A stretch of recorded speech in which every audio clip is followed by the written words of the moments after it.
and 1 game away from the championship. This is what that was saved for. How worth it is it to bring something out like that to get into the upper bracket? This is like a $200,000 game, right? So Yeah. There you go. so Grand it's worth final it. for a $200,000 tournament happening right now. There you go. I would say it's that's worth it. That's a pretty simple answer. Yeah, definitely a lot on the line. I mean, when we just keep saying upper bracket, lower bracket, it can just sound like, oh, second chance. When you or, put the two numbers chances or in one it, then chance. it feels serious. Yeah. Playing a best-of-1 elimination match is super scary. I think it's of course, there's the prize money, and there's the fact that you get the second life, but it's just as much that the life you get should you lose in the winner bracket is still a life you would rather have than the first round life. Right. Best of ones will be a lot about, like, you'll be really scared going into the series because you'll be like, you can't ever prepare fully for a team's best of one. Have like a crazy strat they've just saved, and they pull out some sort of cheese strat or whatever that only works once because it catches you off guard, and you're like, Right. I would have loved to play you guys again just so we can take that strategy out of play and just beat you in a normal game, but you don't get the second chance. So it's very scary for every team in the lower bracket. Now, of course, the team that does lose this will still have the opportunity. They will still be able to pick their opponent. But Very true. But no matter who you pick, Yeah, like, at that point. there could always be something. Like, Yeah. every team in the lower bracket, if they're smart, will prepare some sort of, like, a little, not necessarily a completely different strategy, but at least a little bit of a twist that the other team isn't used to. Whether it be a surprise pick or surprise laning or, those are, I guess, generally the two main things you could tweak very easily. And yeah, just you really want to avoid that. Yeah, I mean, when you're at a tournament like TI, it doesn't matter if your opponent, you got to choose and they were the last in their groups and they didn't have a strong showing.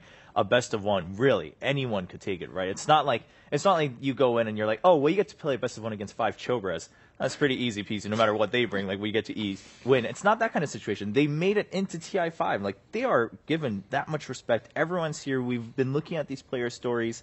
Everyone's here super hungry to say TI is why, like, everything matters. This is where Dota 2 really matters. This is where everyone gets to strut their stuff, so to speak. So that is a pretty scary proposition. Of course, neither team wanting to move down there.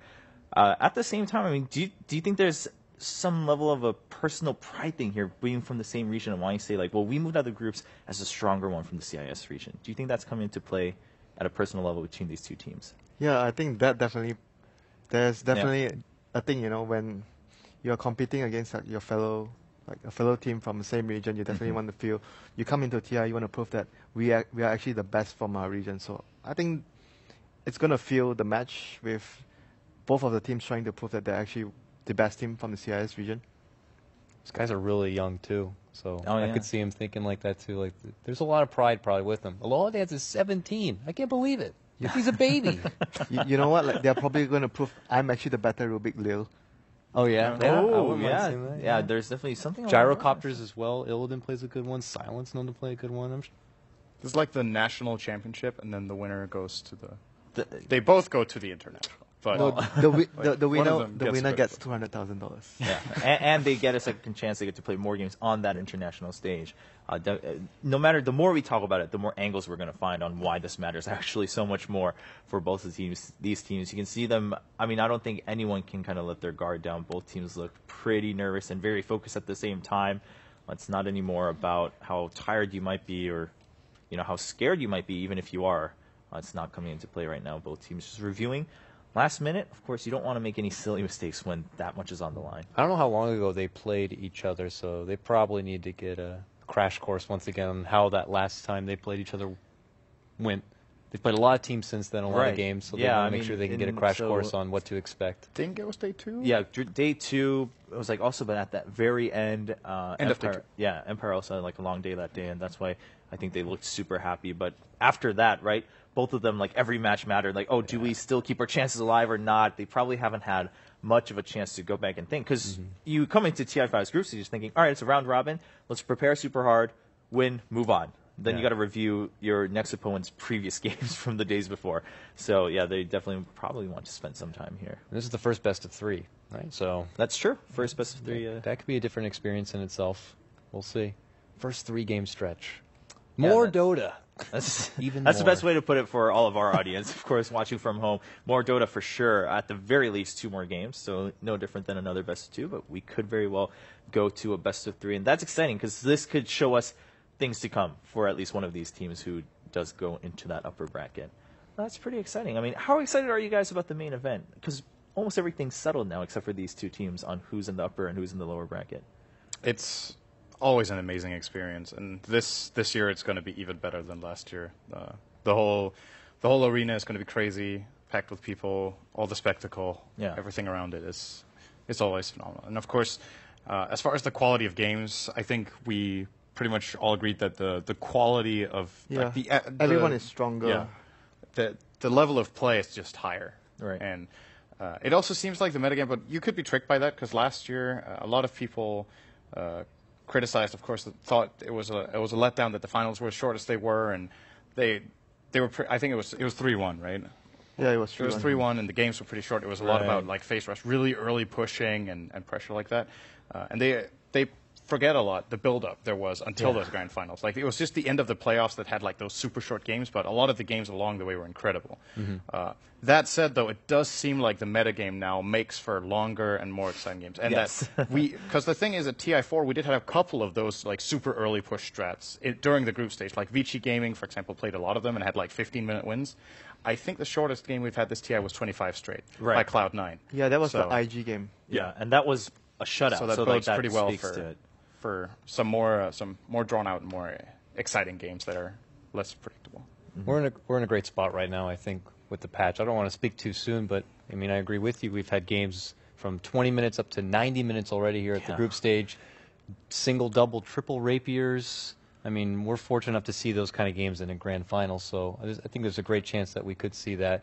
And as I said before, at the actual main event for the atmosphere, we're all here to celebrate Dota as a game, and everyone's going to be way into it. I mean, people are getting hyped up. This group stage, the storylines that have already been built up are super exciting. People are looking forward to see these teams live on the stage perform. And, you know, we got teasers about things to expect at Key Arena, and I'm very excited to see some of them. Yeah, absolutely. Winter, what about you? How excited are you to be here? I think for me, the most exciting thing is the diversity of the hero pools. Like last year, there's also a lot of heroes, but I feel this year it's been broader. There are a lot of heroes picked, and the strategies. Both and eHome and most importantly, I feel the biggest change is the itemization. The new items really, it's a different phase for the supports. You know, supports usually don't get to do so much with their gold. You know, you don't get too much gold, but currently you have a lot of new items that have been being popularized on the supports, like the Solar Crest, the Glimmer Cape. These are the 2 biggest items, and they allowed a lot of supports to shine when they couldn't before.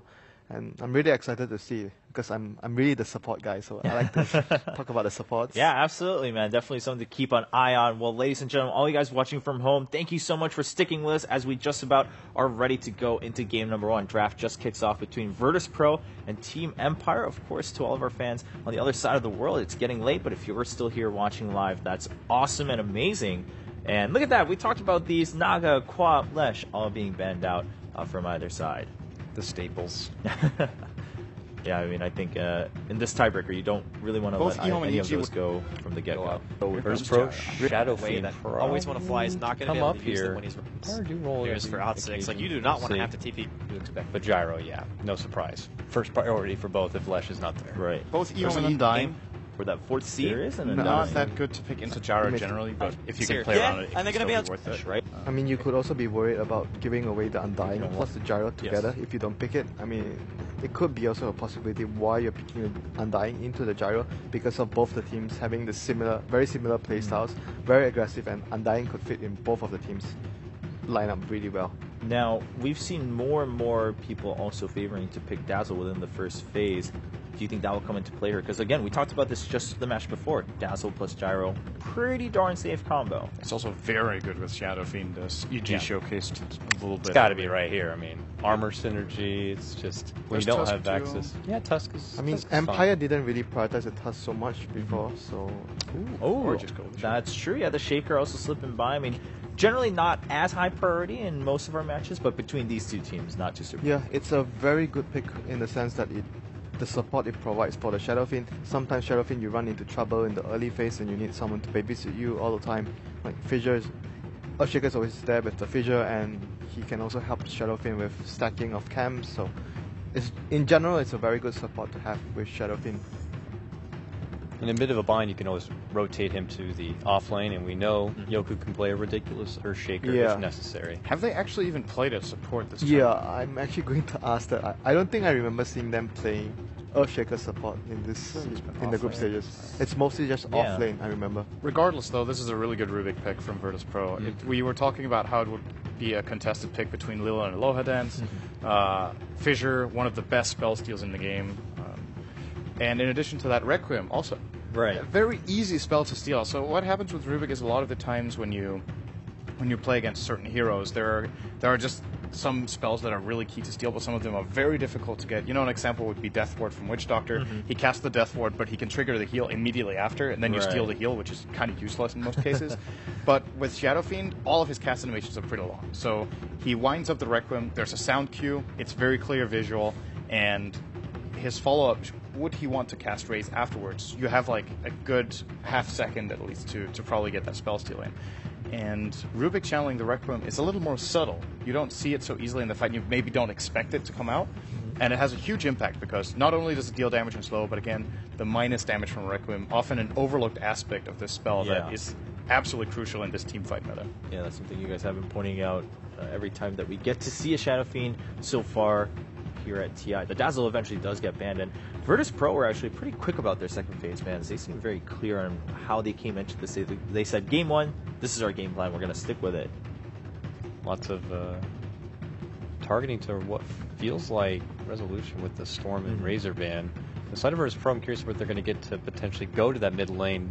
Viper, maybe, if they need to get a lane dominator. The other options have already been banned out. TA's gone. Razor's gone. They already grabbed Lina on the side of Empire. I'm just still thinking about that Tusk, whether they're going to ignore it entirely or will grab it. And for Empire, this being an offlane shaker, Lina could easily just be one of the two supports, and they could still be aiming for their Dragon Knight. And by picking the Lina, they remove one of the good counter picks in mid that Virtus Pro could have actually given G to beat Resolution. With Queen of Pain also being banned and G's Shadow Fiend picked, it seems like they're really targeting him. And the TA banned, and the Extract banned, and the Storm, and the Razor. Okay, so I feel like we've kind of overlooked that. They are targeting G super hard, actually. Yeah, I mean, it sounds like both sides tried to start the targeting, but at the end, they Empire target came out each on other's top. mids, actually. But Empire came out on top because they got to secure the SF and then the Lina. So I think that's what's throwing VP off a little bit, maybe. I don't know if they were expecting this Lina pick this early, hoping to secure it for themselves, perhaps. They're definitely taking their time here. Yeah, quite a bit. I mean, it's very hard to pick at this junction because G has very little options, and the other options that he has isn't really that good in this game. And they're going to go for the offlane position first for Phobos with the Spirit Breaker. They have ran it as a 4 position before, though. So okay. Non-concrete, but yes, more than likely the Phobos special. So this was a very quick it'll be a Shadow Demon plus Lina. Shadow Demon plus Lina is their support duo, so they already show that the Earthshaker is going to be offlane on Yoki. And Virtus Pro would round the draft up with a Tusk, so they have the potential of the dual lane that we talk about a lot, Spirit Breaker plus Tusk, to pressure the opponent's carry. I mean, that could be really potent, so we'll see what Empire chooses to go for as their safe lane carry. I feel like this meta game rarely has a draft without one defensive support. Like, it just seems like every single team really values having that extra save, whether it be Snowball, Disruption, Fissure.